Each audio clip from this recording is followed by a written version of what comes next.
नमस्कार बंधुरा शिवानीज रान्नाघरे सबाइके स्वागत। आज आमी निये एसेछि पटल भाजार भीषण टेस्टी एकटा रेसिपि। आमरा तो नर्माली पटल भाजा खेयेई थाकी, एभावे एकबार पटल भाजा खेये देखबेन, भीषण टेस्टी लागे। चलुन ताहले रेसिपिटा देखे नेওয়া যাক। एखाने देखुन आमी बेश कचि कचि पटल निये निয়েছি, एभावे करे दो भाग करे निয়েছি। এটা আপনারা দেখেই বুঝে যাবেন। পটলের হালকা করে খোসাটা ছাড়িয়ে নিয়েছি আর এভাবে দু টুকরো করে নিয়েছি পটলগুলোকে। তারপরে একটা চামচের সাহায্যে এভাবে ভেতর থেকে পটলের দানাগুলোকে বের করে নিচ্ছি। দেখুন এভাবে করে আমি প্রত্যেকটা পটলের দানা এভাবে করে বের করে নিচ্ছি চামচের সাহায্যে।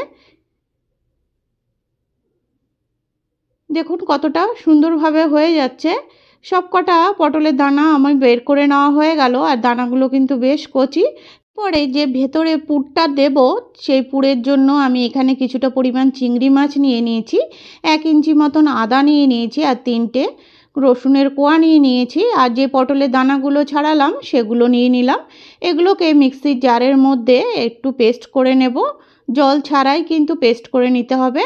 এরপরে গ্যাসের ওভেনে একটা কড়াই বসিয়ে দিলাম। কড়াইয়ের মধ্যে প্রায় 3 টেবিল চামচ মতন সর্ষের তেল দিয়েছি আর ফোড়নে দিয়ে দিলাম সাদা জিরে।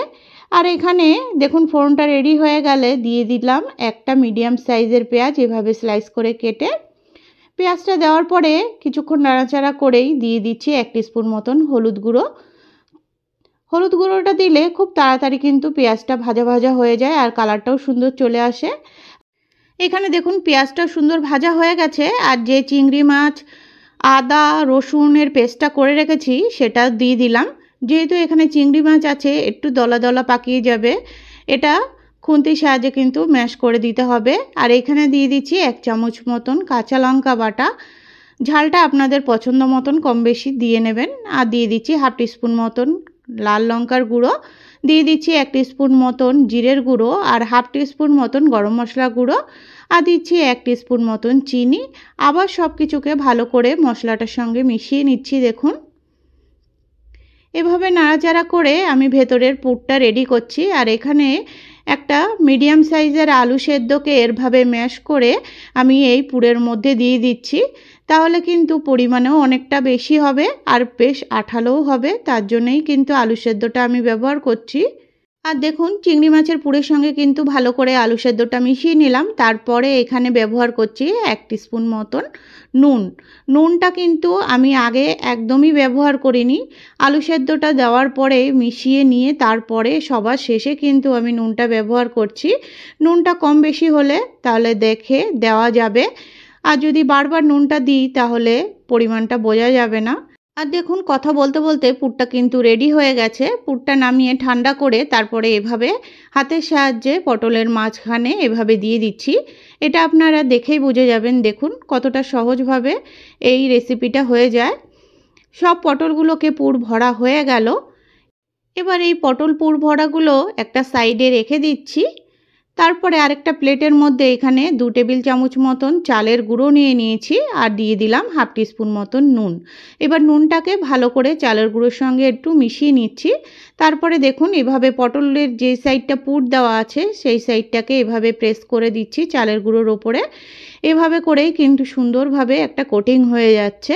আপনারা চাইলে চালের গুঁড়ো বা বেসন লিকুইড করে সেটাও ব্যবহার করতে পারেন। দেখুন আমি এভাবে করে সবকটা পটল রেডি করে নিয়েছি।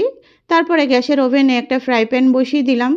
ফ্রাই প্যানের মধ্যে সর্ষের তেল দিয়ে দিয়েছি। তেলটা গরম হয়ে গেলে এখানে দিয়ে দেবো 1/2 টিস্পুন মতন নুন। নুনটা দিয়ে ভালো করে কিন্তু তেলের সঙ্গে এভাবে একটু মিশিয়ে নিলাম। যেহেতু আমি পটলগুলোর মধ্যে কোনো নুন ব্যবহার করিনি, তার জন্য ভাজার সময় একটু সামান্য নুন দিলেই কিন্তু পটলগুলো আর কোনো এক্সট্রাভাবে নুন মাখাতে হবে না। একটু খেয়াল করে দেখবেন পটলে যদি হালকা নুন মাখানো হয় তাহলে পটল ভাজাগুলো কিন্তু হালকা মিষ্টি লাগে, কোনো এক্সট্রা আর মিষ্টি দিতে হয় না। দেখুন এভাবে করে ঢেকে আমি প্রায় 3-4 মিনিটের মতন রেখে দিয়েছিলাম, একদম সিম করে কিন্তু ফ্লেমটা। একটা সাইড হয়ে যাওয়ার পরে আমি আরেকটা সাইড এভাবে ভাজতে বসিয়ে দিচ্ছি। দেখুন এভাবে করে একদম সিম করে আবার আমি 5 মিনিটের জন্য ভাজতে বসিয়ে দিলাম। 5 মিনিট পর ঢাকা খুলে দেখুন, এখন কিন্তু পটলগুলো খুব সুন্দর ভাজা হয়ে গেছে আর খুব নরমও হয়ে গেছে।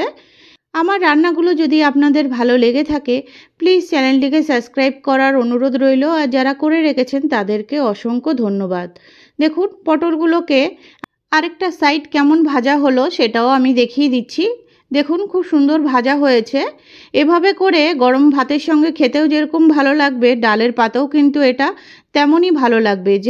যেহেতু এটাতে চিংড়ি মাছের পুর দেওয়া রয়েছে তার জন্য খেতে কিন্তু ভীষণই ভালো হয়।